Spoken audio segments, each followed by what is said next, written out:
All right, I think we'll get started. So, welcome everyone to Device Power Management. My name is Jordan Yates. I'm a maintainer of the LoRaWAN and the CMSIS neural network subsystems, and also a collaborator on the power management stuff, which is more relevant for this talk. Just got a couple of quick disclaimers to put away. You might have noticed that the company name on the schedule differs from what was on the slides. So I'm no longer a CSIRO employee. I'm presenting this work with the permission of the CSIRO in a personal capacity, and all work here was funded by the CSIRO. And I'm very appreciative that they gave their permission for me to still present this. Just quickly, for those who may not be aware, just some quick abbreviations. So I'll be using. So A is like amperes, so current, milliamps, microamps. The little tilde is approximately PM, power management subsystem. And power consumption is like, I use power consumption as current more so than microwatts, just because it's easier for me. So why do we care about power consumption? Well, the power you use needs to come from somewhere. For mains powered devices, at least based on Australian electricity, 1 amp continuously over a year is about $9 Australian, so $6 US. It's not a huge amount, it's not nothing. Maybe it matters, maybe it doesn't. But for battery powered devices, it's basically the most critical part of the whole, well, one of the most critical parts of the whole design. If you can reduce your power consumption, you can have smaller batteries. If your battery stays the same, you need to swap the battery less, or you can have a smaller solar panel or something. A lot of applications just have inherent size and weight restrictions. If anyone attended my talk yesterday with the cattle ear tag, there is just a certain size you cannot go beyond. Otherwise, it's an animal ethics problem. And reducing the power consumption makes it much easier to hit that energy neutral state of the amount of energy I'm using is less than or equal to the amount of energy that's coming in. So your device will operate indefinitely versus your device will run for 2 weeks. So what sort of battery lifetimes are we talking about? I've just taken a standard off-the-shelf coin cell battery.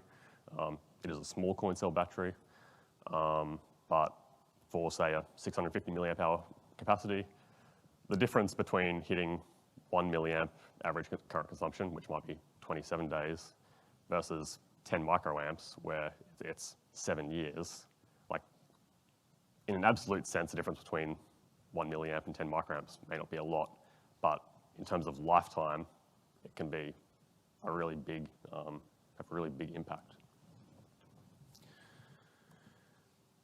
So this is a bit of a journey. So what hardware are we looking at for this? So inside of the CSIRO, we had a whole range of kind of general purpose development platforms. And then for different projects, we would design custom hardware. But this is one of the general platforms. So it's a Nordic-based microcontroller. It has multiple radios. It has Bluetooth from the SoC. It's got a LoRa modem. It's got a U-Box GPS modem. It's got a whole range of sensors, accelerometers, IMUs, environmental, light. It's got a audio codec for microphones. I don't think it has speaker out. It's got your battery management stuff. It's got an external SD card. It's got onboard flash. Like, it's got a lot. So when you're designing something like this, you sort of, like, when you go to design a piece of hardware, you have an overarching goal of the thing you want it to talk LoRaWAN, you want to measure temperature or whatever. But you also have sort of probably a budget of some description for power consumption. So when you're first looking at this, you're like, okay, well, what parts do I want to put down? And what am I likely to actually hit in terms of power consumption? So for us, the way we normally do this is we essentially, for each thing we're doing, like for each functional block we want, we basically scan through the options, find the part number which works the best for us. And then there's essentially two numbers here that matter. So one is the amount of power that a device will use when you apply power to it and you do nothing. That here is what I've called the boot power consumption. And then there's the minimum power consumption. So if you configure it in the best way you can, what power consumption will you hit then?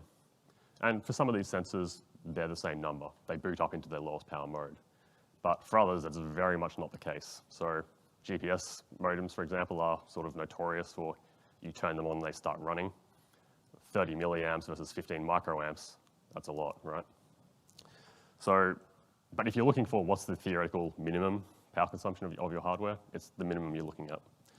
So I've got a list of parts here, continued here, and total.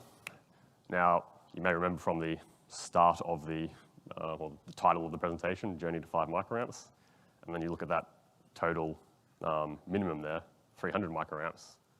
Well, we're sort of already in trouble, right? Like, how are we going to hit 5 microamps with what's going on there? And just like the boot current as well is just ridiculous. That's never going to work. But no one says that all of your parts always need to be powered, right? For parts which just draw too much power, even in their absolute lowest power state, you can just cut the power to them. And sure, that adds a part, and that part itself draws current, but that's like 0.02 microamps. So you add 0.02 microamps, you remove 100 microamps, milliamps, whatever it happens to be. Now, it's obviously not free. There's a cost, not a physical cost, an actual cost to the hardware component itself. There's also a software cost, right? Like your software is now more complex. And cutting the power also adds, there's a hardware cost as well in terms of complexity, right? Like there's more things to be aware of.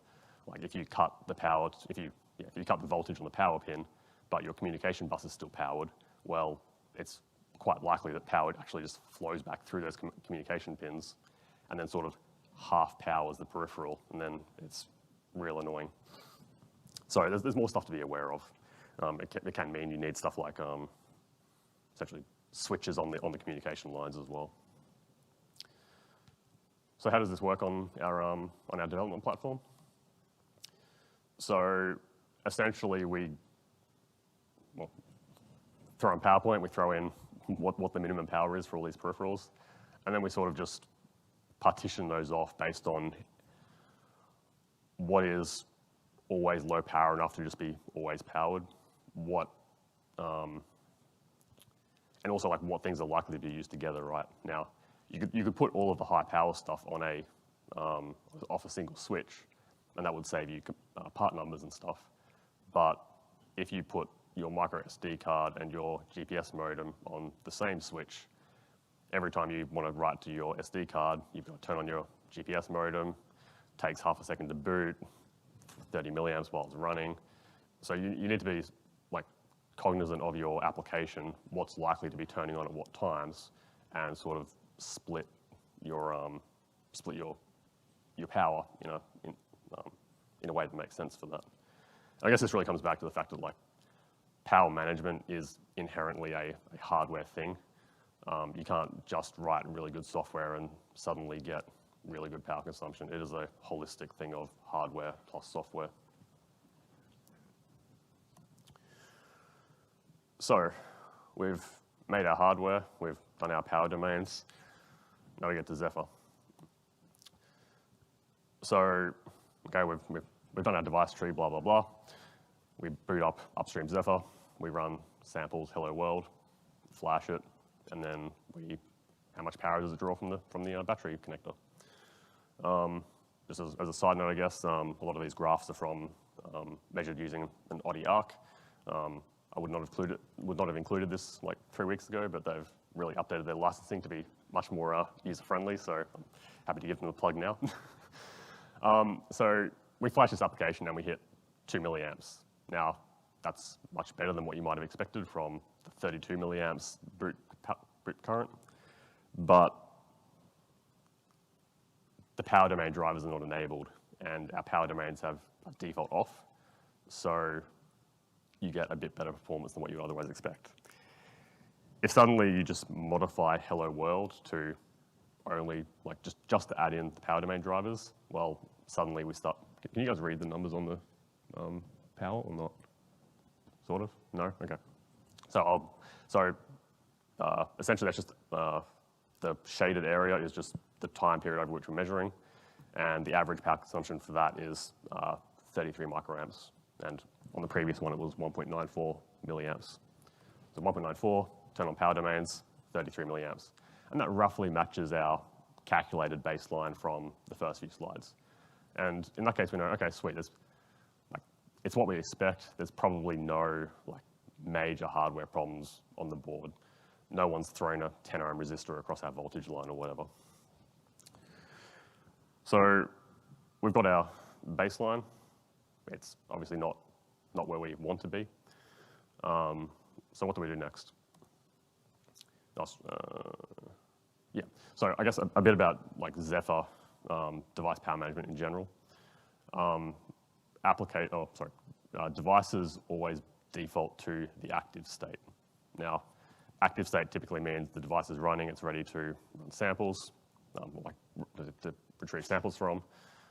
Suspended is generally just a generic low power state, whatever that may mean for that particular device. And then you've got off, where power has been physically removed from the device. Now, even after you turn on the power management subsystem, devices still default to active.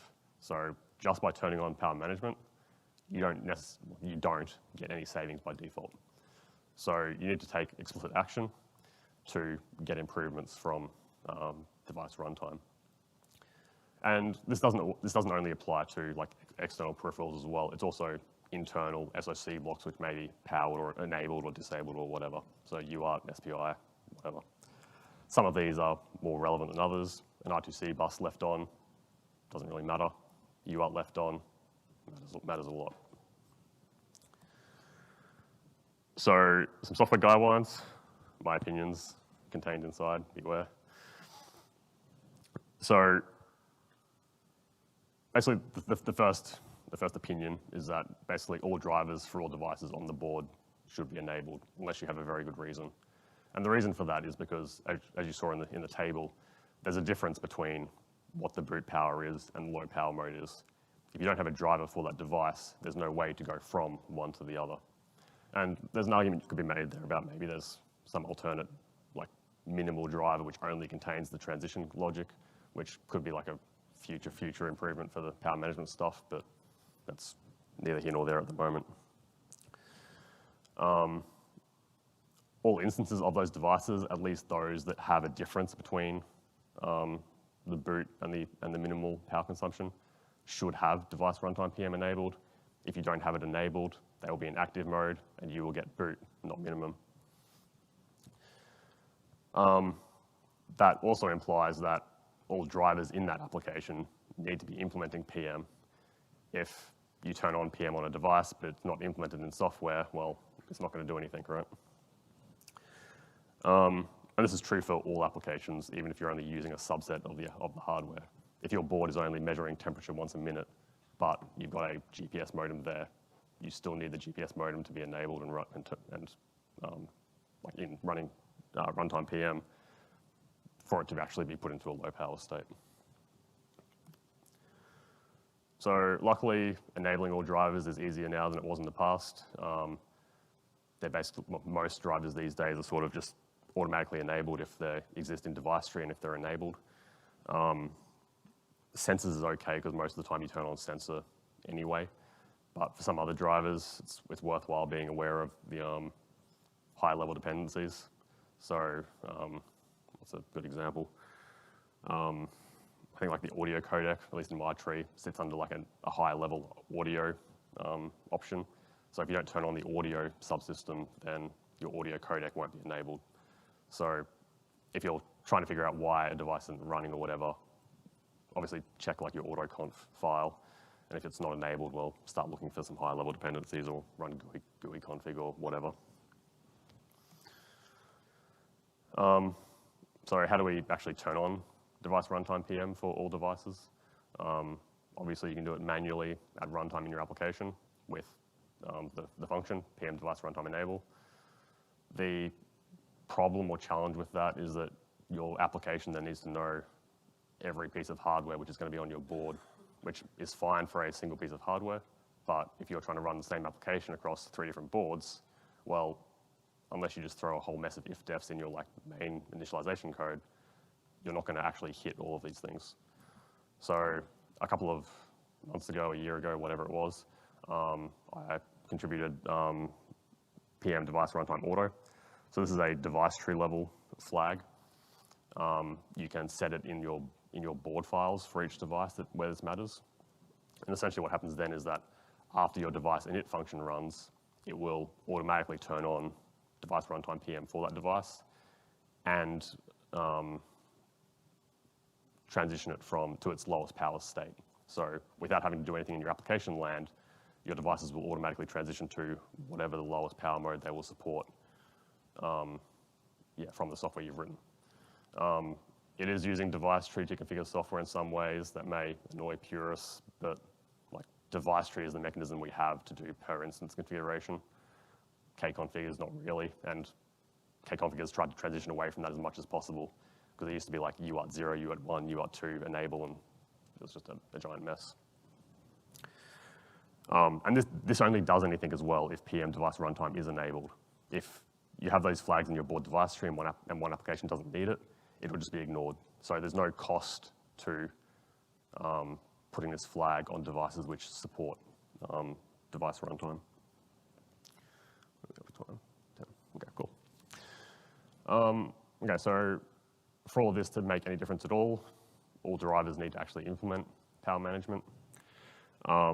As Flavio said in the very first presentation of the conference, conceptually it's pretty easy to implement. There's only a single callback that you need to actually write, and that's basically a switch statement of this is the action that some higher level wants you to take. Do that thing. What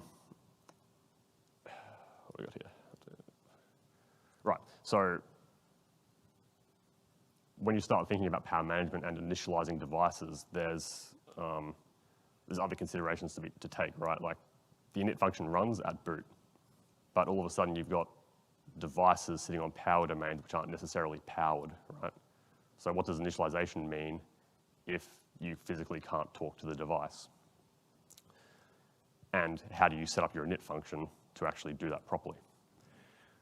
Now, that's sort of a hard problem, but then when you realize that initializing the device is essentially just treating it as if you've just powered it up, well, that's just what the PM control callback is doing, right? So another thing I've contributed somewhat recently is this thing called PM device driver init. So the idea behind this function is that your core initialization code only sets up software data structures, so sets up a GPIO callback, like the structure, not the actual GPIO. It sets up like a work queue item or whatever needs to be done for your particular driver for software.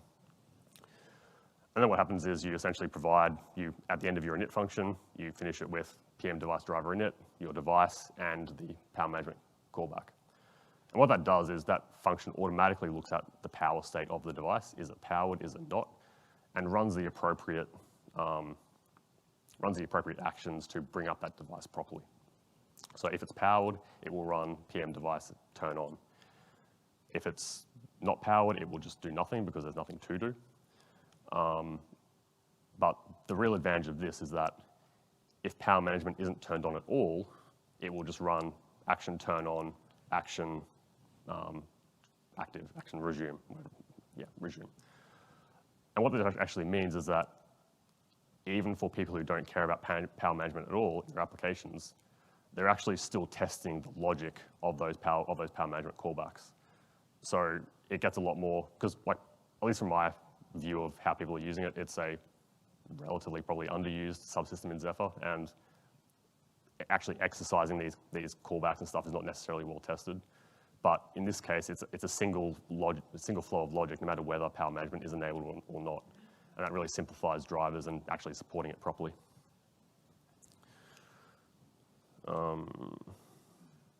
Sorry. The other thing to do in init is to configure the hardware as if it doesn't have if it doesn't have power applied, whatever that may mean in that context.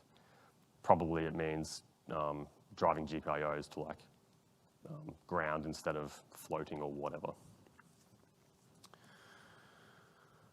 All right, so you've got your hardware, you've got your software, well, you've got your hardware, you've got some drivers, you measure your power consumption and you're like, oh, this is more than I wanted. What are some cheap wins I can do without, well, what some cheap wins I can get without actually doing necessarily too much work because I've got to ship next week or whatever. So UART is typically, is commonly used for like logging and shell commands. Normally that means that receiving is turned on for shell, so you can arbitrarily type on your laptop to reboot or whatever. But UART receiving is a power hog. On the 52840 at least, receiving, like having the UART receive running is just 1.1 milliamps immediately. So that's like, what, 200 times more than what our baseline current consumption is just for turning on the UART shell. If you don't use the UART shell, there's no reason to have that running, right? So you can turn it off. A lot of these things are Nordic specific because that's what we typically use because they have sort of great idle behaviors. For Nordic, many peripherals depend on the high frequency clock when they're enabled. So if you leave, say like the SPI bus on, I may get this wrong, if someone from Nordic can yell at me if I do. But like if the SPI peripheral is still on, even if you're not using it, the high frequency clock is still on, and that costs you some amount of current depending on the crystal you've got connected. So turning off things, even if you're not using them, turning them off can get you wins. This only helps if you're turning off everything which needs the high frequency clock. If there's still one thing that needs it, you're out of luck. This is back at the hardware design stage, but internal oscillators, generally a bad time for everyone. Poor accuracy, poor stability, and they draw a lot of power. DC-DC converters, if you've got them on the board and you've populated the inductor and the capacitor or whatever, make sure you're like turning on the K-config options or whatever that actually enables it. Converting the energy instead of burning it in an LDO always helps. LEDs are, they're nice and pretty and make users happy, but they also draw a lot of power, especially for something like a coin cell where peak current is limited. Bright LEDs can easily hit 20 milliamps, and if you're using like one of those neopixels and stuff, your power measurements go out the window. So toning that back as much as possible is definitely a win from a power perspective. So iterative improvements. So okay, you've looked through the cheap wins, you've saved some milliamps or microamps or whatever, but you're most likely still not hitting the theoretical minimum of your hardware. So what do you start doing next? So this is where this table where you create back at the very start of the process really comes in handy. Because basically what you can do is you can run your sample application and go, all right, sweet, it's using 30 milliamps currently. You look back at your table and go, okay, well, what's a peripheral where like there's a 30 milliamp difference, right? And you go, all right, sweet, it's using 30 milliamps more than I expect. My GPS uses 30 milliamps. That's probably the cause of the problem, right? Not always the cause, but a lot of the time it is. So essentially, yeah, calculate the difference, iterate over those potential causes, like turn on power management, turn off power management, see if things change, try and just narrow down the problem. Obviously, the individual problems are many and varied, so I can't really provide general software development tips, but yeah, basically, like you try and resolve the issues one by one, as you do with any problem, and then you keep repeating until the measured current matches what you expect. Now, because this is actually because you're looking at the total difference, this actually gives you the biggest wins first. So if you're time limited, this is actually quite a useful way of doing it. Because if you've got something which is using 100 microamps more than it should, you're not going to notice something that's using 10 microamps more than it should, right? You're going to end up fixing the 100 microamps first. And this process also ensures that there's no sort of regressions as you fix one driver, right? Like you fix one driver and the power consumption goes up, you're like, oh, something else is going wrong. This is actually basically what I just said.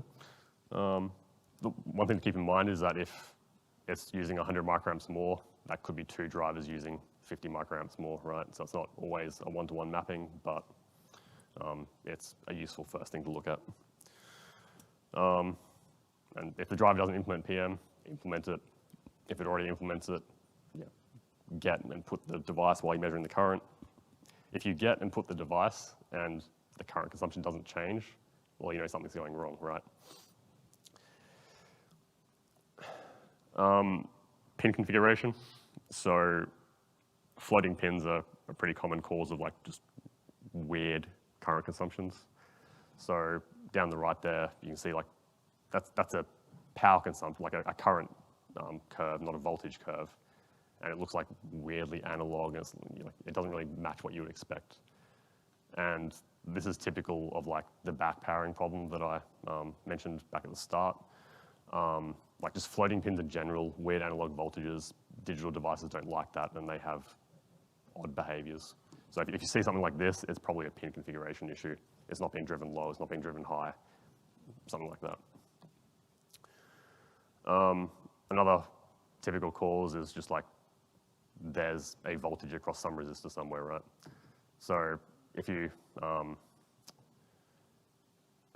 if you see that, okay, my power consumption is 100 microamps and my system voltage is 3.3 volts, well, do I have any 33K resistors? Please don't correct my maths. Like, do I have any resistors of that size on my board? If you do, go around with a multimeter and just see if there's voltages across that, because you may find that, yeah, like some pin you didn't realize you're driving low when the other side of it is high, and that's, again, a sort of easy win, right? If you are using power domains, make sure the power domains you expect to be off are actually off. If they are still on, it's potentially because of unbalanced get and put. So if you request the device twice and only release it once, well, it's going to stay on. And if you start running out of ideas, grab a multimeter, start poking around and see if you can find any weird voltages, because that often leads you to other root problems. So if you find 1.4 volts on a 3.3 volt board, you probably need to look into that. If you find 2.5 volts on a Nordic LTE modem, that's the reset line. Don't worry about it.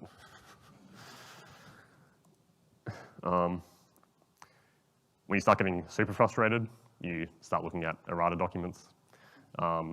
This should probably be a thing you look at earlier in the process, but I always end up forgetting.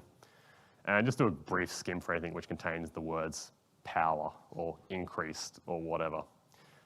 And then at that point, you're like, okay, well, does it apply to what I'm actually doing? And is there a workaround already being applied? So I've picked on Nordic here because they have nice documentation and it was the easiest one I could find. But in this case, if you just try and stop a timer, it's high power consumption. If you're using timers, that's bad. If you're not, doesn't matter. But yeah, errata is most of the time it's not errata, but when it is, it's really annoying. Other things. Maybe your board is perfectly fine. Is there an LED on your programming adapter? For that Loki board, when you plug it into the programmer, it's an extra 300 microamps because there's a little blue LED on there which tells you it's powered. So like, you've got to keep that sort of stuff in mind, right? If your JTAG is still physically connected to the device, that's going to add 30 microamps because they've got an internal resistor on that VDD sense pin, right? So if you're sitting at 30 microamps above where you are and you're tearing your hair out, but your JTAG is still connected, well, there's your problem. And it was nothing to do with your board or your software, it's just the measurement setup, right? If you're running GDB or RTT, that's easily going to add milliamps. Again, picking on Nordic for the LTE chipset, if you connect GDB and then disconnect, it doesn't go back to low power. You need to power cycle the thing. And maybe your test board is just physically broken. Try another one. Hopefully you got more than one. And the other thing is that, like, when you start getting down to the really low power consumptions, the environmental temperature actually does matter, or at least I'm pretty sure it does. If you measure one day and it's 4, and one day it's 4.5, and the next day it's 3.5, probably don't worry about it too much. It's probably just something environmental, or your measurement hardware is warmer because your cat's been sleeping on it or whatever. Right, so I've been speaking lots of software things. So basically, after applying all of this stuff, again, I'm aware you probably can't read the numbers. So this is the development platform. The spikes are like just waking up every 10 seconds to go, yes, this thing is actually alive and not just powered off. So you average the power consumption over that time window, and the average there is 6.1 microamps. So I lied a little bit in the title, 6.1, not 5, but I measured it the next day and it was 4.9, so what are you gonna do? Okay, so we've got a nice baseline. Our board is now low power. Are we done? Well, no, because all you've got is a board which is low power. It doesn't actually do anything useful yet, right? So yeah, our board boots into low power state. After you start using things, will it return to that low power state? Because it's not the same thing. So the sort of flow you want to go is, okay, well, can I at least get it to low power to start with? And then it's, okay, after I use the parts on the board, does it go back to that low power state? And only at that point you're like, okay, right, my board is good, my drivers are good. Now I can start being smart about the application and turning things on and off when I actually need them. So a really good tool for doing this is a validation application. And basically the purpose of this thing is it just uses every driver on the board, right? It writes to flash, it reads from flash, it turns on the accelerometer, it reads samples, it measures the environmental temperature, it tries to get a GPS fix, whatever. Whatever's on your board, it should be using in whatever way it possibly can. And then you let that application run, and then when it's done, you measure the power consumption again. Is it the same after as it was before? If yes, absolutely great, because it means your drivers are good. If not, it means that, well, your transition up from low power might be good, but maybe your transition back down to low power has missed the GPIO or has left the SPI bus on or something, right? And because we know that the board is low power when it boots, it actually makes it really easy to find out where that problem is, because you just turn off the test for individual drivers, and as soon as the board goes back to low power, you know, that's the driver which is causing my problems, and that's when you go dig in. And this is not only for like testing low power, right? Like you have an application which validates that the board boots into low power and that all of your stuff on the board works. That sounds like a great idea for like a manufacturing test application, right?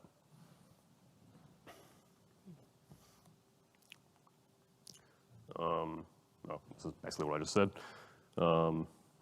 Yeah, disable test until you find a misbehaving one. Yeah, great. All right.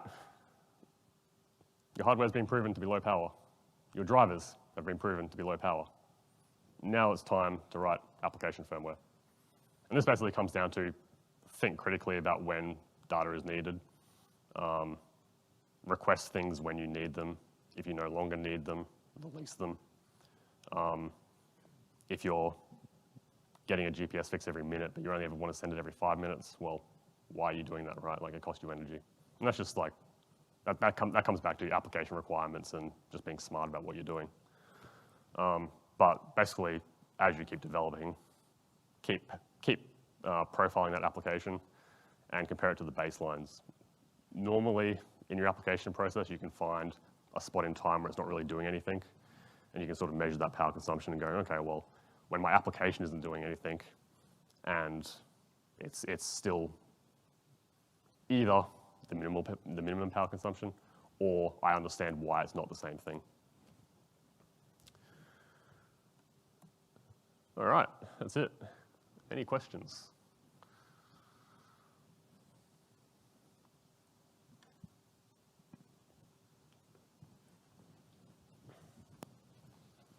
Hopefully that was useful. Hey, thank you for your talk. It was very interesting. One question about the device tree option you mentioned you introduced. It's not used when the kconfig option is not enabled. What would be the potential cost of having that as a default for everything? The cost, I suspect, would be, I think, a power management subsystem just prints out warnings when you try and turn it on for something which doesn't have it enabled. The actual cost, I don't believe is anything. That's a good point. I hadn't thought of that. There are some drivers where the power management stuff is sort of abused in some ways to do things non-standard. And I'm as guilty of that as anyone with out-of-tree stuff. So you may cause problems there. But in general, it's probably a good idea. Well, it would be a good idea if power management was sort of more supported, I guess, in drivers.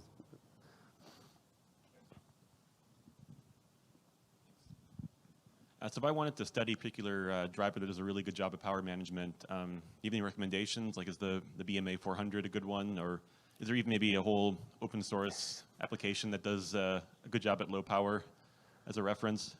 Not that I'm aware of.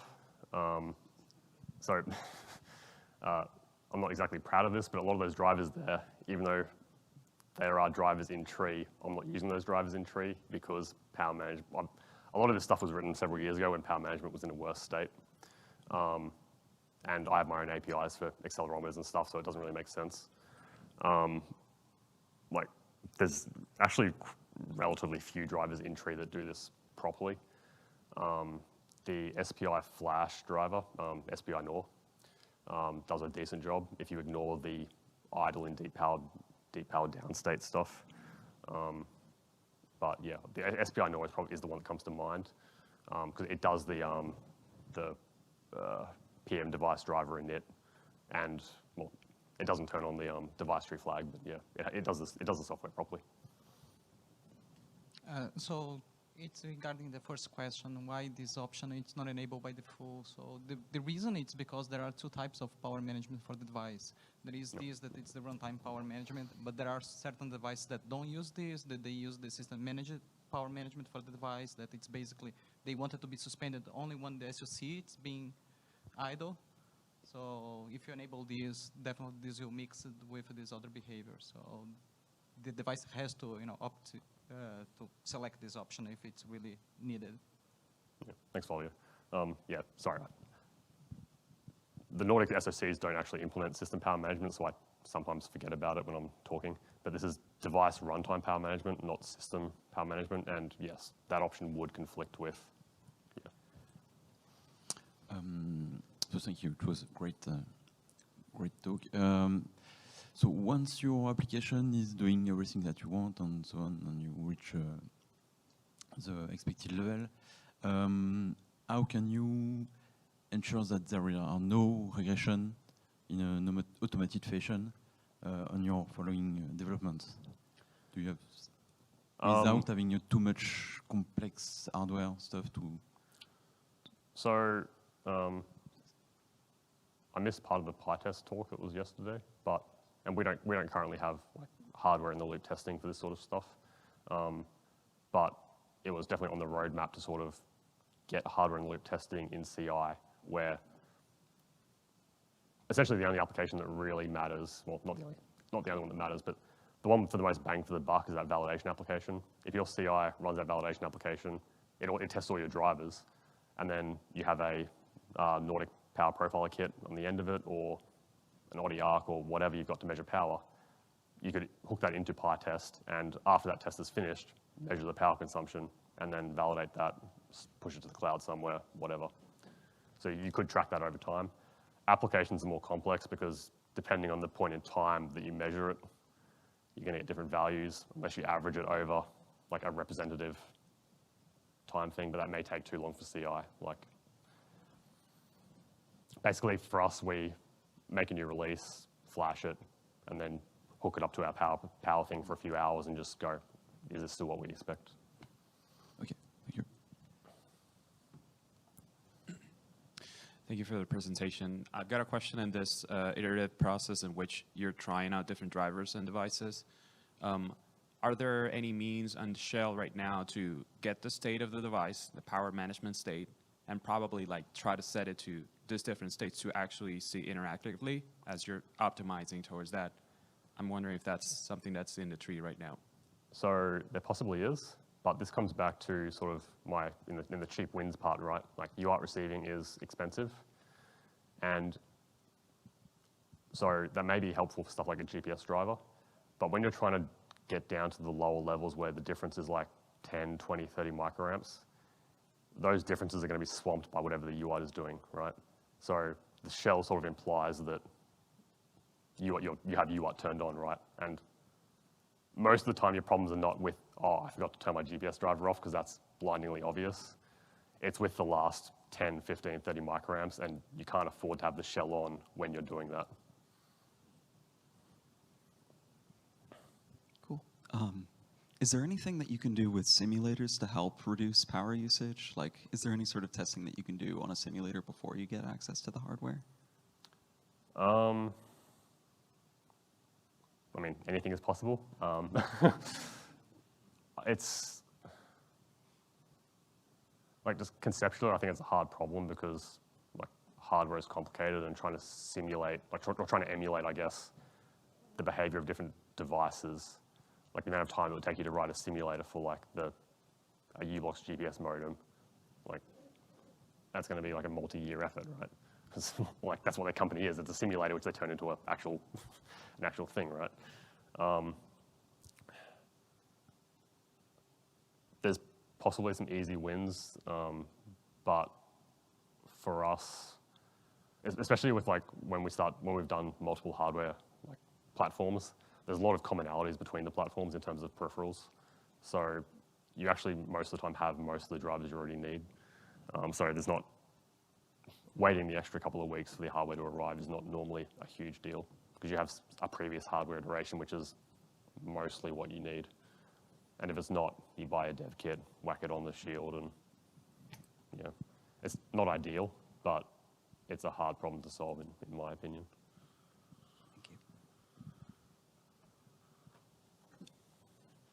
Okay, two final questions, I think.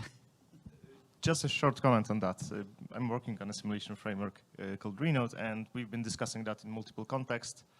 The problem is that it's very SoC specific, very hardware specific, but if you're working on a series of products or similar products, what you can do, and what we've been experimenting with, is just by analyzing which peripherals do you access, which registers do you access, try to do some kind of get comparative results between different versions of your software with some additional knowledge about the SoC, about the device configuration. You can try to reason about it. It's of course not ideal, but you can get comparative results between versions of your software, and that gives reasonable results.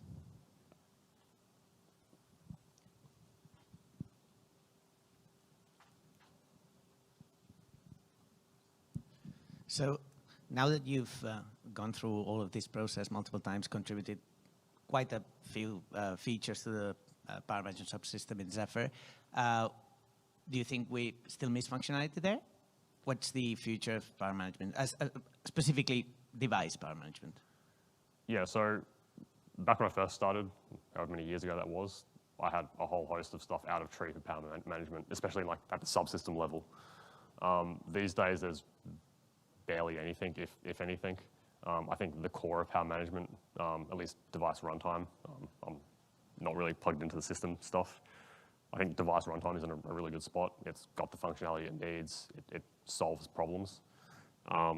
Where the project as a whole is lacking, I would say, is just driver support.